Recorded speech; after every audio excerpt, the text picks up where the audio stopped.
Hello everyone, Silent K here, and it is time for the final Yuru Camp VR Tours video.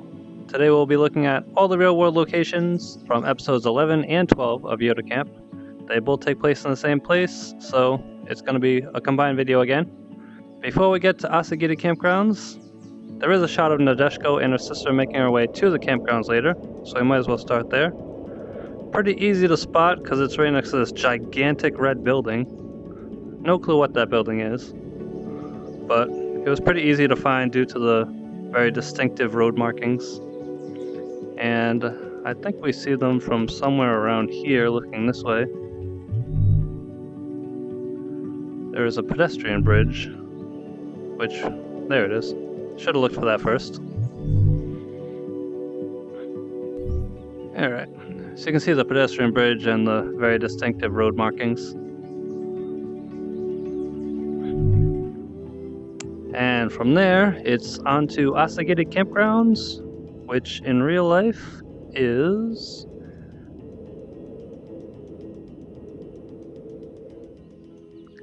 a YMCA.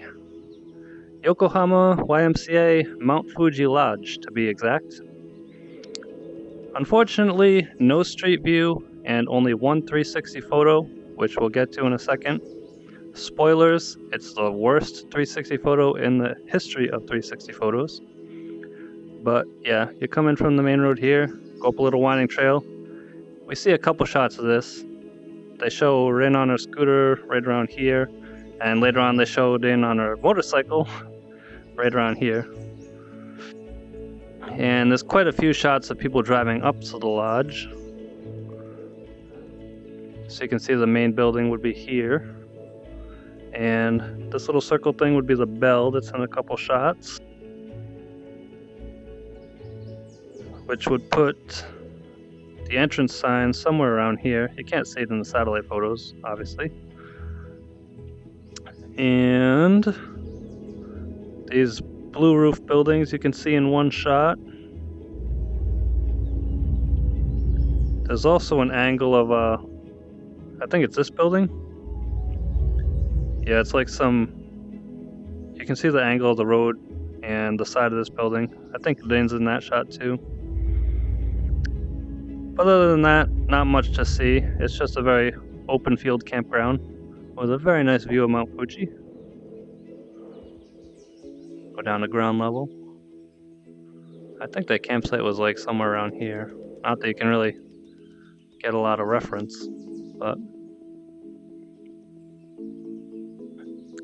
just stare at it for a minute, put up a few screenshots.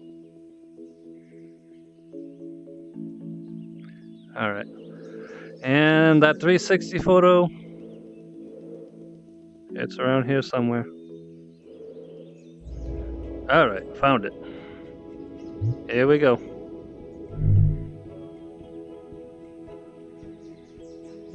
Yeah.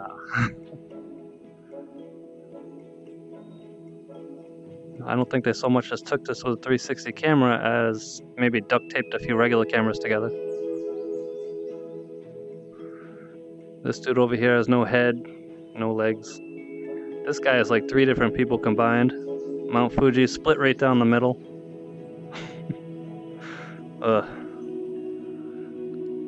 No sky. Just a huge black hole.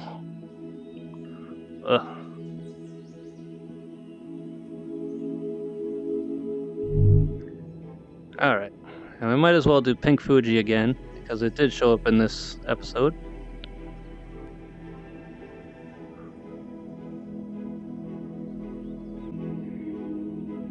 Not bad.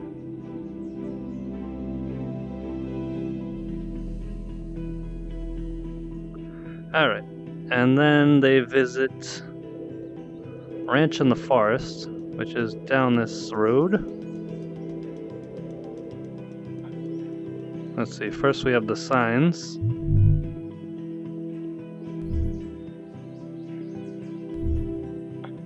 There you go.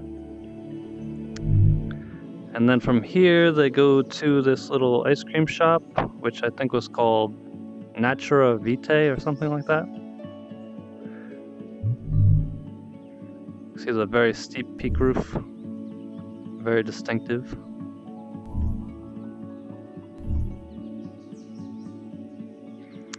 And then they get firewood from here.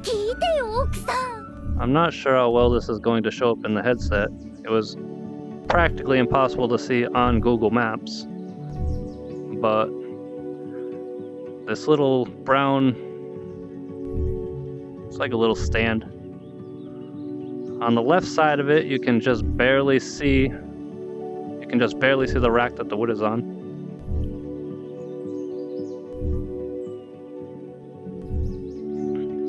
And from the angles the anime is shot at, you can see the brown awning. You can see the colorful posters on the other side of the brown shack. You can see the white fence, the green awning on the building in the back, the big green awning on the main building. So the firewood is tucked right in there. You can barely see it. And then when Nina's pulling out of the parking lot, you can see this little orange sign here.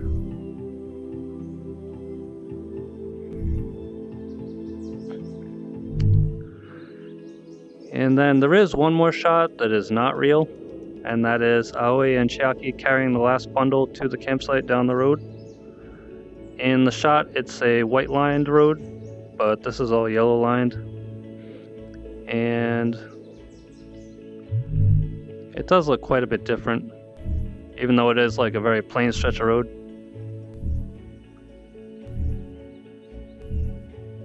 Like, even when you get to the section with the barriers, all the lines are painted different, and clearly a composite shot. And that is about it for the campsite. Not much to it, just empty fields. Good view of Mount Fuji. Other than the distinctive main buildings, not much to it. And then after that, we do get a glimpse of the outside of Dean's store, which is Takeda bookstore in the show. Whoop, over here. And this whole area is Takeda. I did check every single bookstore in this entire area. Actually, I checked in the entire city, like the entire city. Practically all of the bookstores were what you would expect a modern bookstore to look like. Either a plain business-like building like this, or the smaller ones were in like shopping malls and whatnot. There were only 2 or 3 small, quaint little bookstores, and only one looked even remotely like the one Dean works at. But it does look more like an inspiration than an actual one-for-one copy. And it was somewhere around here on Route 29. Another 3D city, by the way. I think it was this building right here.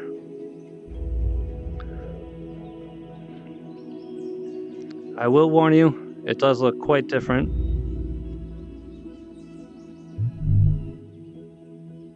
Alright, so a little bit more rustic than the show, but it is a very narrow, like, cut into the street type of building. A little more rusty than red, but you get the idea. It's got the double droop street lamps right here, right next to a telephone pole. It's got a magazine rack outside, a little awning, name of the business right on the front.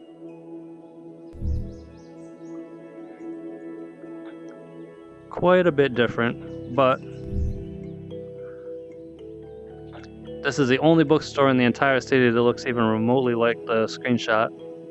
So, likely inspiration, but not 100% sure.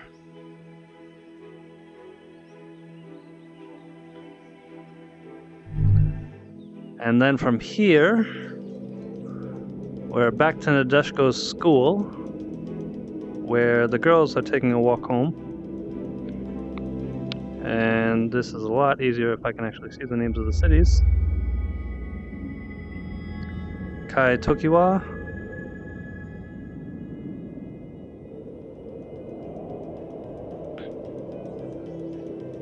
we got the winding path her school is on, And we took a little sanpo down this road before, and there are a few shots right along here.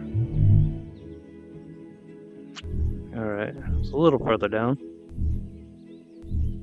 and it was facing this way. You can see the air conditioner unit on the right, the protruding part of this building on the top, the sign, the propane tanks. And then the next shot was a little further down. Got the purple awning on the one side and the blue and yellow one on the other. And then we get to the Lucky Drink Shop, which is supposed to be right here, but obviously that is fictional. Which is good, because I didn't really try very hard to look for it in episode 3, because it was just a few vending machines. So it's good to know it's fictional. And it's definitely not the same one from episode 3, because that was over near the Zebra supermarket, and that shot had 4 vending machines, while this one has 3, so clearly a different one.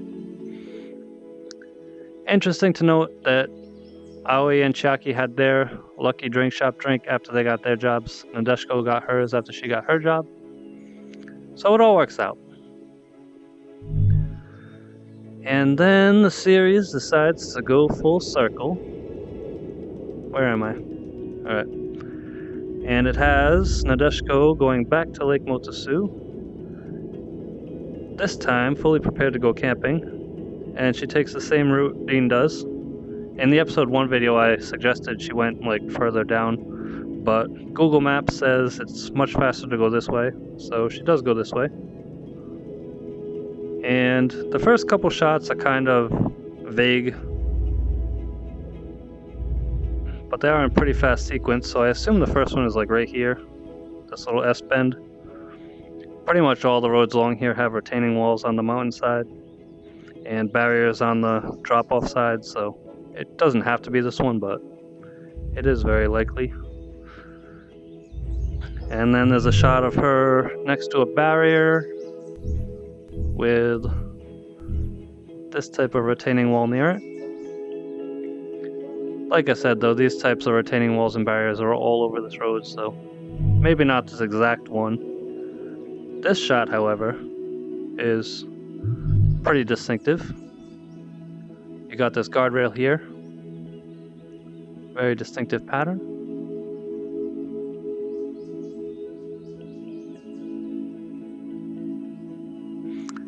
And right around the corner,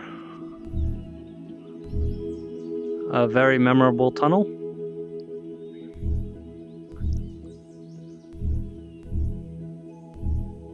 And we see Nadeshiko from inside the tunnel. As you can see, this tunnel has like a slight curve to it. So you can see her cresting over the top of the hill with the lights.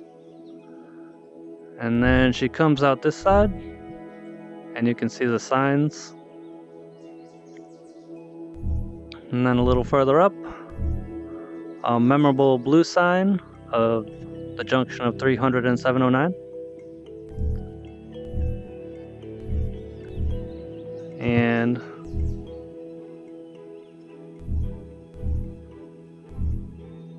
it won't let me in there. Alright. And our lovely Mount Fuji view next to the wooden fence.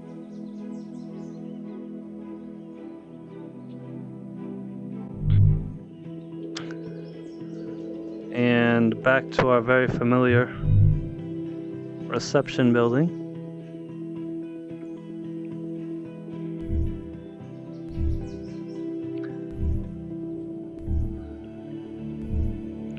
And of course the ramp down to the left to the camping grounds.